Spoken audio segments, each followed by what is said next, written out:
நம்ம வாழ்க்கையை வாழ்றப்ப கருத்து வேறுபாடுகள் பொதுவா நடக்கும்னு சொல்லலாம். அவைகள் நமது தினசரி வாழ்க்கையோட பகுதியா இருக்கு. ஆனா இதுல முக்கியமானது என்னன்னா, இந்த கருத்து வேறுபாடுகள் நடக்கிறப்ப நீங்க வலிமையானவங்களா ஆகுறீங்களா அல்லது அவைகள் உங்களை பின்னோக்கி இழுக்குதா? ஒருவனுக்கும் தீமைக்கு பதிலாக அதிக தீமை செய்யாதிருங்கள். எல்லா மனுஷருக்கு முன்பாகவும் யோகியமானவைகளை செய்ய நாடுங்கள். கூடுமானால் உங்களாலான மட்டும் எல்லா மனுஷரோடும் சமாதானமாயிருங்கள். ரோமர் 12:17-18. நான் ஒரு உதாரணம் தர்றேன். உங்களுக்கு தேசப்பிதா மகாத்மா காந்தியை தெரியும். அவரு தென்னாப்பிரிக்கால இருந்தாரு. அவர் ட்ரெயின்ல போய்கிட்டு இருந்தாரு. ட்ரெயின்ல போக தனக்கு உரிமை இருக்குன்னு அவர் நினைச்சாரு. அரசாங்கம் வேற ஒண்ணு நினைச்சிச்சு. சிந்தனை செயல்முறைகளுக்கு நடுவுல வித்தியாசங்கள் இருந்துச்சு. கடைசியா என்ன நடந்துச்சுன்னு உங்களுக்கு தெரியும். அவர் ட்ரெயினை விட்டு இறக்கிட்டாங்க. அவரு அதை எதிர்த்தாலும் அவங்க சரியான விஷயத்தை செய்யறதா நினைச்சாங்க. பாத்தீங்கன்னா இப்படிப்பட்ட சம்பவங்கள் ஒருத்தரை அதோட இல்லாம ஆக்கிடும். ஆனா அவர் அதால வலிமையானவர் ஆனாரு. இல்ல, சம உரிமைக்காக நான் நிக்கணும், நீதிக்காக நான் நிக்கணும்னு முடிவு செஞ்சாரு. அவர் திரும்பி வந்து நம்ம நாட்டுல ஒரு பெரிய இயக்கத்தை தொடங்கினாரு. சொல்ல போனா சுதந்திர இயக்கத்துக்கு தலைமை தாங்கினாரு. இயக்கம் மூலமா இந்தியாவுக்கு சுதந்திரம் கிடைச்சிச்சு.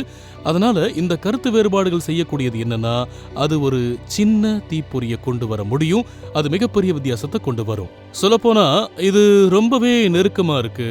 ஆனா அதோட சேர்த்து 2000 வருஷங்களுக்கு முன்னாடி இஸ்ரவேல் நாட்டுல நடந்த ஒரு உண்மை கதையையும் நான் உங்களுக்கு சொல்ல போறேன். தேவன் மனுஷ வடிவத்துல இயேசு கிறிஸ்துவின் உருவத்தில் பூமியின் இந்த பகுதியில் நடந்தாரு. சொல்ல போனா நானுமே சில தடவைகள் இஸ்ரவேலுக்கு போயிருக்கேன். இயேசு கிறிஸ்து நடந்த இடங்கள்ல நடந்திருக்கேன். வல்லமையையும் தாக்கத்தையும் கற்பனை செஞ்சு பாருங்க. தேவன் மாம்சத்துல வந்து தெருவில் நடந்து போனாரு. அந்த தெருவில் நடக்கிற பாக்கியம் எனக்கு கிடைச்சிச்சு. இதுல முக்கியமான விஷயம் என்ன?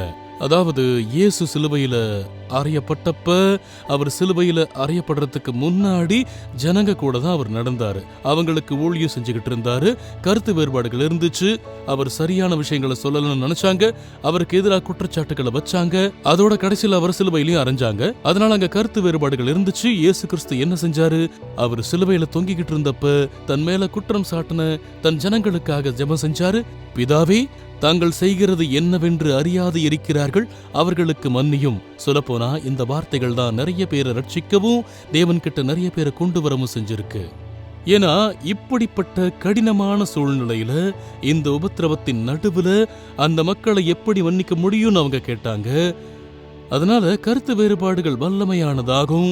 நீங்க அதை எப்படி பயன்படுத்துறீங்கிறது முக்கியம். அதனால இந்த கருத்து வேறுபாடுகளுக்கு நாம எப்படி பதில் அளிக்கணும்னு தெரிஞ்சுக்கிறது அவசியமாகும். பாத்தீங்கன்னா கருத்து வேறுபாடுகள் வர்றப்ப மக்கள் வித்தியாசமா நடந்துப்பாங்க. சில பேர் தங்களோட கருத்துக்களுக்காக ரொம்ப வைராகியமா இருப்பாங்க. மத்தவங்க அவங்களோட வார்த்தைகளுக்கு உடன்படாதப்ப அவங்க கூட விவாதம் பண்ண தொடங்கி இதுதான் சரியான விஷயம்னு வாக்குவாதம் பண்ணுவாங்க. இது கிட்டத்தட்ட சண்டை மாதிரி ஆகி அதிகமா பேசுவாங்க. அதனால புது கருத்துக்களை எப்படி நாம ஏத்துக்கிறது? நீங்க நினைக்கிறத விட வித்தியாசமா மத்தவங்க சொல்ற மாற்று கருத்துக்களை வரவேற்கிறது எப்படி? புது ஐடியாக்களை நாம ஏன் வரவேற்கிறவங்களா இருக்கணுங்கிறதுக்கான 2 முக்கியமான விஷயங்கள் இருக்கு.